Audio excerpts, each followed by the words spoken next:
The first step to heat apply CAD-CUT Hologram HTV is to load your garment onto the press, ensuring that the print area is completely flat. Once your garment's loaded, we're ready to set up the heat press for the application. CAD-CUT Hologram applies at 320 degrees for 10 to 15 seconds. So I have 320 degrees Fahrenheit, I have my time set at 12 seconds, and I've set a preheat time at 5 seconds. This product requires a firm pressure, which is a 7, 8, or 9 on my Hotronix Auto Clam. If you just have a manual press, you'll still want to adjust the pressure up until it's firm.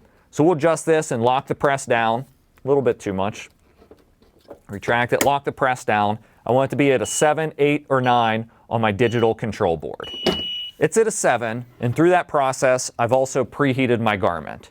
It's extremely important to preheat every garment before you press it to remove the moisture from the garment to create a more durable application.